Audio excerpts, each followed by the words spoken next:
Hi అందరికీ very good morning. Welcome back to our channel. అందరూ ఎలా ఉన్నారు? నేను బాగున్నాను. మీరు కూడా బాగుండాలని మనస్ఫూర్తిగా కోరుకుంటున్నాను. ఈరోజు నేను ఫుల్ డే వ్లాగ్ని అయితే షేర్ చేయబోతున్నాను. అది వచ్చేసి నాగపంచమి రోజు అనమాట. ఆ రోజు మేము పుట్ట దగ్గరికి అయితే వెళ్ళాము. చాలా కాలం తర్వాత హైదరాబాద్ వచ్చాక ఫస్ట్ టైం పుట్ట దగ్గర ఇలా పాలైతే పోసాము. ఆ వీడియోని అయితే నేను మీతో షేర్ చేసుకోబోతున్నాను. వీడియో చివరి వరకు చూసి నచ్చితే తప్పకుండా ఒక చిన్న లైక్ ఇవ్వండి. కొత్తగా ఎవరైనా ఛానల్ని చూస్తూ ఉంటే ఛానల్ని సబ్స్క్రైబ్ చేసుకోండి. ఎర్లీ మార్నింగే లేచి ఇంటి ముందు అలా ముగ్గైతే పెట్టేసుకొని తర్వాత దేవుని మందిరంలో ఇలా దీపం అయితే పెట్టేసుకున్నాను. ఆ రోజు పుట్టలో పాలు పోసేంత వరకు ఏమీ తినకూడదని చెప్పి ఇంకా ఏం తినలేదు, ఏం తాగలేదు కూడా.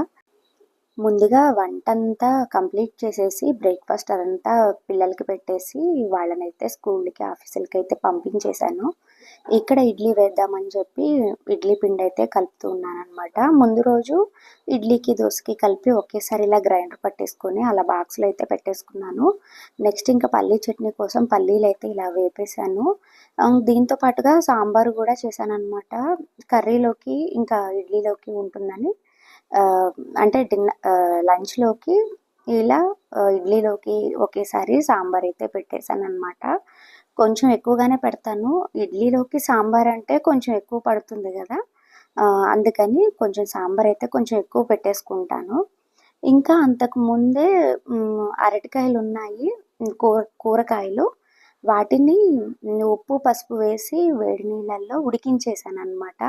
అదే పనిగా అరటికాయని 2 పార్ట్లు చేసేసి తోలుతో సహా అలా ఉడికించేసాను. తర్వాత తోలంతా తీసేసిన తర్వాత మనము ఆలు దమ్ కర్రీ ఎలా అయితే చేసుకుంటామో సేమ్ అదే ప్రాసెస్లో ఇక్కడ అరటికాయ కూర కూడా చేసేసాను. కొంచెం వెల్లుల్లి వేసి చేస్తే బాగుంటుంది.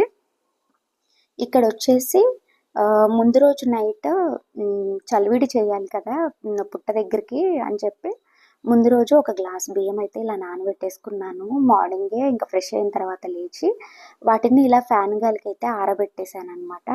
తర్వాత దీన్ని ఇంకా పొడిగా పట్టుకోవడమే. తడిపిండితో చలివిడి చేసుకోవాలి కదా, కొంచెమే చిన్న ముద్ద వస్తే చాలు అని చెప్పి కొంచెమే అలా నానబెట్టేశాను. దీంతో పాటుగా చిమిలి ఉండలు కూడా చేశాను అనమాట. ఏదైనా ఇంకా అన్నీ పచ్చివే చేయాలి కదా, చలిమిడైనా సరే చిమిలి ఉండలైనా సరే పచ్చివే చేయాలి. పుట్ట దగ్గర నేను లాస్ట్ పాలు పోసింది ఎప్పుడంటే పెళ్ళికి ముందు. అది కూడా ఊర్లో అమ్మతో కలిసి వెళ్ళేదాన్ని. ఇంటికి దగ్గరలో పుట్ట ఉండేదన్నమాట.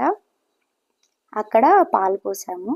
హైదరాబాద్ వచ్చాక ఇంకెక్కడ చూసినా అపార్ట్మెంట్లే ఉంటాయి కానీ పుట్టలు కనిపించలేదు కదా, ఎప్పుడు పోయలేదు. ఈ ఇయర్ మాత్రము శ్రీతా వాళ్ళ స్కూల్కి పక్కనే ఉందన్నమాట పుట్ట, అక్కడికైతే వెళ్ళాము.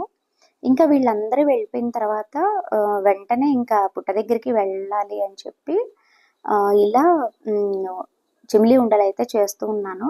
కొంతమంది అయితే ముద్దలాగా చేస్తారు మొత్తం కలిపేసి. మేమేమిటంటే పుట్టకి కోమలు ఉంటాయి కదా, ఒక్కొక్క కోమలో ఒక్కొక్కటి వేయడం అనేది నేను చూశాను చిన్నప్పుడు. అలా అలవాటు అనమాట. మొత్తం 5 తీసుకెళ్దామని చెప్పి ఎంత వస్తే అంత అన్నట్టుగా ఉండలైతే చేసేసాను. ఒక 5 కోమల్లో 5 అలా వేసేస్తారు అని తీసుకెళ్ళాను అనమాట. అలా ఉండలైతే చేసేసాను, చిమిలి ఉండలు. నెక్స్ట్ ఈ చలివిడి అయితే చేసేసాను. ఇంకా అన్నీ మిక్సీ పట్టడమే పచ్చివి. ఇంకా తడిపిండి అలా జల్లించేసాను మిక్సీ పట్టి. దానిలోనే బెల్లము అలా వేసి నెయ్యి కొంచెం యాడ్ చేశాను అనమాట. పేరుండి నెయ్యి ఉంటుంది కదా, అది కొంచెం యాడ్ చేసి ఇలా ప్రసాదాలు అయితే చేసేసుకున్నాను. ముందు రోజు పూలు పళ్ళు కొబ్బరికాయ అవన్నీ తీసుకొచ్చి ఇంకా ఇక్కడ పుట్ట అయితే ఉండింది, మొత్తం గుబురుగా ఉండింది అనమాట. ఎక్కడ ఎలా ఉంటుందో తెలియదు అని చెప్పి ఇంకా అక్కడ ప్రసాదాలు అవన్నీ పెట్టేశాము. నేను నాతో పాటు ఫ్రెండ్స్ అనమాట, నైబర్స్ అందరము అలా వెళ్ళి ఇంకా స్వామివారికి అలా ప్రసాదాలు అవన్నీ పెట్టేసి అక్కడ కొంచెం బుట్టమన్న అయితే తెచ్చుకున్నాము. నాకైతే చాలా హ్యాపీగా అనిపించింది అనమాట. అలా చాలా సంవత్సరాల తర్వాత అలా వెళ్ళాము పంచమి రోజున. అక్కడ శివాలయం కూడా ఉంది, అక్కడికైతే వెళ్ళాము. అది ఇది రెండు దర్శించుకొని ఇంటికి వచ్చేసాము. వచ్చిన తర్వాత ఇంకా బ్రేక్ఫాస్ట్ అయితే చేసి కొంచెం రిఫ్రెష్ అయ్యాను అనమాట. వంట పని ఏం లేదు, కాసేపు అలా రెస్ట్ తీసుకుందామని చెప్పి అలా పడుకుండిపోయాను. పుట్ట దగ్గర నుంచి వచ్చేసరికి దగ్గర దగ్గర 11:30 అయిపోయింది. బ్రేక్ఫాస్ట్ చేసిన తర్వాత నాకు కొంచెం గ్యాప్ దొరికింది. ఆ గ్యాప్లో నేను చిన్న నాప్ వేసాను అనమాట. అందుకని లంచ్ తర్వాత నాకు నిద్ర పట్టలేదు. అలా కొంచెం టైం దొరికింది. ఇంకా పిల్లలు వచ్చేలోపు ఇంకా పకోడీ చేద్దాము, చాలా రోజులు అయిపోయిందనమాట పకోడీ చేసి. పకోడీ చేద్దామని చెప్పి ఇలా ఉల్లిపాయలు అయితే కట్ చేశాను. ఇదేంటంటే మనకి స్ట్రీట్ సైడ్ చేసే మెత్తటి పకోడీ ఇది. దీనికోసం నేను ఉల్లిపాయ, పచ్చిమిర్చి, ఇవన్నీ అల్లం తురుము ఇవన్నీ కట్ చేసుకొని పక్కన పెట్టేసుకున్నాను.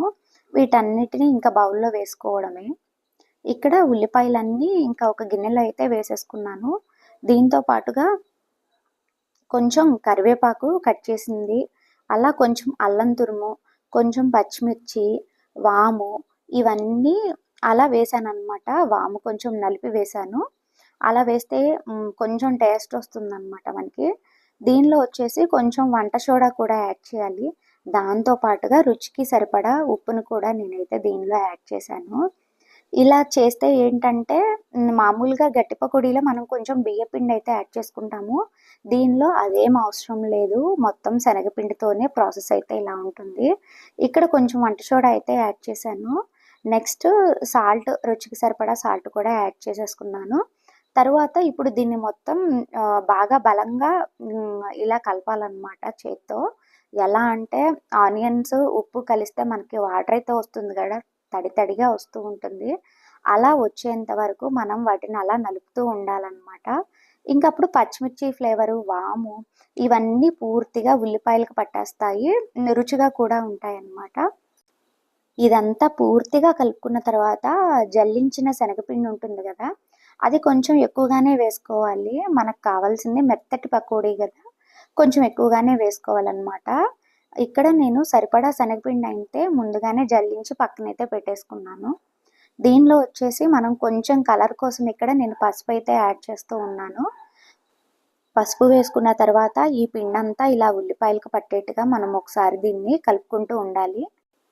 తరువాత దీనిలో కొంచెం కొంచెం వాటర్ యాడ్ చేస్తూ మనం పకోడీకి మనం ఏ విధంగా అయితే కలుపుకుంటామో అలా ఒక ముద్దలాగా తెచ్చుకోవాలన్నమాట. మొత్తం కలుపుకున్న తర్వాత ఇంక ఇక్కడైతే మొత్తం కొంచెం కొంచెం ఒకేసారి వాటర్ వేసేస్తే ఇంకా పలుచగా అయిపోతుందని చెప్పి ఇలా కొంచెం కొంచెం యాడ్ చేస్తూ పిండి అయితే కలుపుకుంటూ ఉన్నాను. ఇక్కడైతే నాకు కొంచెం లాస్ట్లో శనగపిండి సరిపోయినట్టుగా అనిపించలేదు, అందుకని నేను మళ్ళీ కొంచెం యాడ్ చేశాను. మొత్తం ఇలా ఒక ముద్దలాగా కలుపుకోవాలన్నమాట. మనకి తీస్తే ఇలా చేతిలోంచి మెల్లిగా జారుతూ ఉండాలి. నేను ఇలా అయితే కలుపుకున్నాను పిండంతా, పకోడీ పిండంతా ఇలా కలుపుకొని దీన్ని అయితే ఇలా పక్కన పెట్టేసుకున్నాను. లాస్ట్లో ఒకసారి మనం సాల్ట్ చెక్ చేసుకోవాలి. సాల్ట్ చెక్ చేసుకొని మనకి సరిపోతే ఓకే, లేకపోతే మళ్ళీ కొంచెం యాడ్ చేసుకోవాలి. లేకపోతే మనకు పకోడీ అయితే రుచిగా రాదనమాట. ఈ పకోడీ పిండి కలుపుకునే టైంలోనే ఒకవైపు నేను డీప్ ఫ్రైకి సరిపడా ఆయిల్ని అయితే ఇలా వేడి చేసుకున్నాను. వేడి చేసుకున్న తర్వాత ఇంకా పకోడీ పిండిని కొంచెం కొంచెంగా ఇలా డీప్ ఫ్రైలో ఆయిల్లో అయితే వేసేసుకున్నాను అనమాట. ఇలా మనం కొంచెం ముద్ద ముద్దగా వేసుకుంటే మనకి పకోడీ అయితే మెత్తగా రుచిగా వస్తూ ఉంటుంది. మనకి గట్టి పకోడీలో అయితే మనం దీనిలో కొంచెం బియ్యపిండి అయితే యాడ్ చేసుకుంటాము. శనగపిండి క్వాంటిటీ కూడా కొంచెం తగ్గించుకొని బియ్యపిండి క్వాంటిటీ అయితే పెంచుకుంటూ ఉంటాము. అలా కాకుండా ఈ మెత్తటి పకోడీలో వచ్చేసి ఇలా మనము ఓన్లీ శనగపిండి ఒకటే వాడి ఇలా పకోడీ చేస్తే చాలా రుచిగా ఉంటుంది. పిల్లలు కూడా ఇష్టంగా తింటారు. పకోడీ వేసిన తర్వాత మళ్ళీ ఒక 2 నిమిషాలకి మనం దాన్ని కలుపుకుంటూ ఉండాలన్నమాట. ఇలా పైకి కిందకి కలుపుతూ ఉంటే మనకి అడుగు అనేది మాడిపోకుండా ఉంటుంది. పకోడీ మొత్తం ఈవెన్గా ఒకటే కలర్ ఉంటుంది. ఇక్కడ మొత్తం ఇంకా ఇలా కలర్ చేంజ్ అయినప్పుడు నేను ఇంకా పకోడీ వాయి అయితే తీసేసి మళ్ళీ వేరే గిన్నెలో అయితే పెట్టేసుకున్నాను.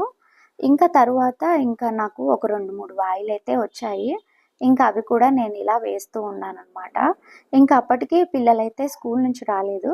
వాళ్ళొచ్చేపాటికి ఇలా మొత్తం వేసేసి రెడీగా ఉంచుదామని అలా పకోడీలైతే వేస్తూ ఉన్నాను. ఫైనల్‌గా ఇంకా అన్నీ వేసేసిన తర్వాత ఇంకా అన్నీ ఒక దగ్గర పెట్టేసుకున్నాను. ఇంకా స్కూల్ నుంచి పిల్లలొచ్చాక వాళ్ళు ఫ్రెష్ అయిపోయిన తర్వాత పిల్లలకి ఇలా ప్లేట్‌లలో అయితే సర్దేశాను. పిల్లలకి, మా వారికి ఇలా ప్లేట్‌లో అయితే పెట్టేసి ఈవినింగ్ స్నాక్స్‌కి ఈరోజు పకోడీలైతే ఇలా అయితే రెడీ చేశాననమాట. మీరు కూడా ఒకసారి ట్రై చేయండి. చాలా బావుంటాయన్నమాట. మనకి బండి మీద దొరికే మెత్తటి పకోడీ ఇక్కడ రెడీ అయిపోయినట్టే.